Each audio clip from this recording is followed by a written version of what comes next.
Salut la compagnie, c'est Jules Melon et aujourd'hui dans un Ciné Critique, bien que je sois malade comme un chien, j'ai décidé de vous parler d'un film que j'ai vu au cinéma. Ah ouais, il en faut du courage, mais il paraît que les séances de cinéma permettent de soigner plus rapidement virus ou autres bactéries. Je ne sais pas, j'en sais rien, je dis ça comme ça, mais pourquoi pas après tout. Bref, je suis allé voir Leave No Trace, qui est actuellement à l'affiche depuis mi-septembre environ. Un film réalisé par Deborah Granick, qui était notamment connu pour son Winter's Bone il y a 8 ans, et salué par la critique. Un film ici, Leave No Trace, donc avec en tête d'affiche Ben Foster, un acteur qui fait souvent des films indépendants, mais qui est plutôt bon. Et ici, il est très très bon même. Et à côté de ben Foster, on retrouve une actrice qui fait pratiquement ses débuts au cinéma. Enfin, j'ai pas envie de dire de bêtises, mais en tout cas en tête d'affiche, il me semble que c'est son premier rôle. Une certaine Thomasin McKenzie, actress en anglais, néo-zélandaise, voilà. Et du coup, ce film, donc Leave No Trace, raconte l'histoire d'un père de famille, joué par Ben Foster, donc ancien soldat pour l'armée américaine et qui est revenu de la guerre en Irak avec un stress post-traumatique, hein, vous savez, ce que subissent souvent les soldats après la guerre. Et on ne sait pas trop, c'est assez mystérieux, mais en tout cas, il a eu une fille et ils ont décidé, enfin, il a décidé pour elle peut-être quand elle était plus jeune, ça aussi on ne sait pas, on n'a pas trop de timing, de vivre totalement coupé du monde dans la forêt, en une sorte de camping. Et voilà, et le film démarre comme ça, avec le père et la fille, qui doit avoir 14-15 ans à peu près, dans le film. Voilà, ils se débrouillent, c'est du survival, quoi, hein. Enfin, ils ont rien, ils ont pas de courant, ils font le feu avec, pas des silex, mais un truc du genre. Ils récupèrent l'eau de pluie sur une bâche pour boire, ils vont chasser, ils vont cueillir des champignons, mais parfois ils vont quand même un petit peu tricher en allant acheter des trucs au supermarché, parce qu'il faut pas déconner, quoi. Bon, bref. Du coup, le début donc est très simple et on rentre directement dans la relation père-fille. On voit qu'ils sont très proches. On a vite compris que la fille avait perdu sa mère très jeune. Elle l'a pas, peut-être pas connue. Enfin, on ne sait pas trop ce qui s'est passé. On peut imaginer qu'elle est morte, peut-être en mettant la jeune Tom. Elle s'appelle Tom dans le film. Dans le film, oui. Peut-être qu'elle est morte en la mettant à la naissance. On ne sait pas. Bref, ça restera un mystère et peut-être tant mieux d'ailleurs, puisque ça reste centré sur les deux. Et même le côté passé soldat du père de famille n'est pas trop explicité. On sent des petits trucs à travers certaines scènes, mais ça reste très très très voilà, suggéré. Et c'est d'ailleurs la force du film qui suggère beaucoup, qui est très posé. Alors attention, si vous n'aimez pas les films lents et contemplatifs, Leave No Trace ne va pas vous plaire. Moi-même, il y a quelques années, je n'aurais pas aimé ce film, je pense. Enfin, du moins, je ne lui aurais pas accordé un intérêt suffisant. Je n'aurais pas eu la même patience devant. Mais là, j'ai bien aimé, en tout cas, c'est sûr.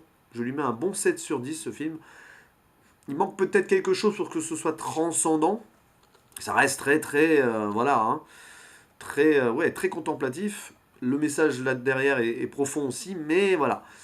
Mais c'est vraiment un très bon film et une bonne réalisation, avec surtout une très belle photographie, puisque voilà, toute l'histoire se passe dans le nord-ouest américain, avec ces grands espaces verts, ces grandes forêts dans d'Oregon ou l'État de Washington. Et franchement, ça fait un peu film écolo, mais c'est pas non plus une sorte de propagande frontale. Ça fait plutôt réfléchir sur l'humain derrière, je trouve, et c'est ça qui est intéressant. Sur comment on peut survivre dans le monde moderne quand on se sent rejeté par celui-ci. Enfin, c'est un petit peu l'histoire donc du personnage de Ben Foster, quoi, qui est revenu de la guerre en ne se reconnaissant plus lui-même, en ne reconnaissant plus les gens autour de lui. Il a quand même eu une fille, ou il l'a eu avant, on ne sait pas. Enfin, là aussi, ça reste très très mystérieux. Mais il n'est plus adapté à ce monde, voilà. Et il essaye de disparaître avec sa fille de cette société moderne en ne laissant aucune trace, d'où le titre Leave No Trace, qui est une belle métaphore ici de l'existence dans une forme de non-existence. Voilà.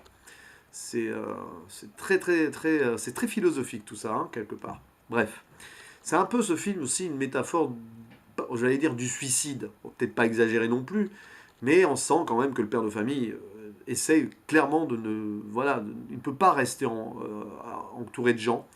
Il essaye à tout prix de ne plus exister, Mais il est obligé d'exister parce que sa fille est là, quelque part, et sa fille est obligée aussi, entre guillemets, de supporter ce que son père lui fait subir depuis peut-être toujours.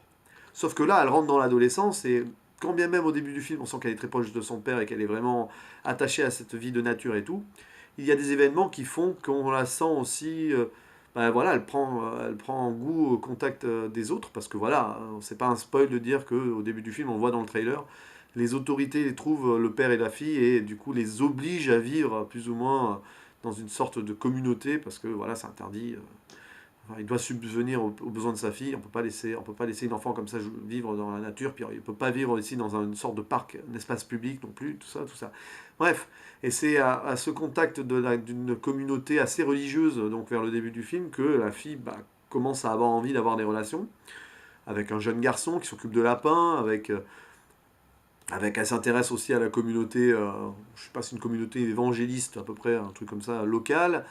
Et ça, le père, on sent que ça le déstabilise et du coup, ils peuvent pas rester, machin, tout ça. Et elle le suit. Mais ce film, c'est donc à la fois l'histoire du père de famille déboussolé, perdu, qui ne se sent plus vivant ou à sa place. Et c'est aussi donc l'histoire d'une fille qui devient une femme et qui a envie peut-être de vivre sa vie d'être humain, quoi. Pardon, ça fallait que ça arrive, hein, je suis tellement KO que j'en fais des conneries. Voilà, bref, c'est pas grave. Ce sont les aléas du direct, enfin de l'impro. Donc voilà, les deux chemins, tout part comme ça, ils sont côte à côte, puis ça finit par forcément une certaine dichotomie, une certaine séparation qu'on sent venir plus ou moins. Du moins dans l'objectif de vie, quoi. Puis il leur arrive plein de choses, ils repartent, ils retombent sur des gens bien sympas et tout, etc. Mais voilà. Donc le film est vraiment sympa, lent et contemplatif donc, mais je me suis pas forcément ennuyé. J'ai failli m'endormir, pas parce que je me suis ennuyé loin de là, mais juste parce que je suis crevé. Mais bon, aller au cinéma quand t'as une sale nuit, que t'es malade et tout, c'est une fausse bonne idée, mais c'est finalement une bonne idée quand même. Parce que, de toute façon, ce film, il fallait que je le voie. Ça fait déjà 2 semaines que je me dis qu'il faut que je le voie, donc là, c'est bon, quoi. J'ai franchi le pas. Et je l'avais prévu ainsi, je l'ai fait quand même. Mais ouais, non, c'est un bon film. Je manque de comparaison dans ce genre-là, quelque part. Je ne sais pas, mais c'est un film qui se regarde et qui fait réfléchir sur la société aussi, tout simplement. Et puis aussi sur un regard aussi profond sur une certaine Amérique décalée, qui est intéressant. Voilà, donc le côté vétérans de guerre qui souffrent, mais aussi ces communautés un peu isolées qui essayent de s'entraider, tout ça. Je trouve ça sympathique, ça change un peu. Voilà.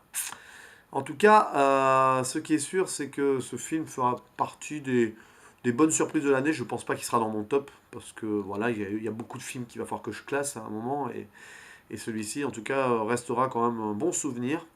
Je pense pas le revoir un jour, enfin, c'est compliqué à dire, mais c'est pas le genre de film que tu vas revoir, je pense.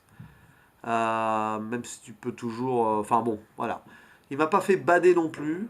Ce qui est bien, c'est que quand je suis malade, souvent, je laisse un peu les émotions plus de côté. Donc finalement, quelque part tant mieux, mais c'est touchant. La fin est touchante, vraiment. Je ne vais pas révéler la fin, mais elle est très très touchante et c'est cool. Voilà. Rien de plus à dire sur ce bon film et je vous conseille d'aller le voir si vous ne l'avez pas vu. En tout cas, c'est certain qu'il est réussi celui-ci. Allez, à la prochaine, ciao.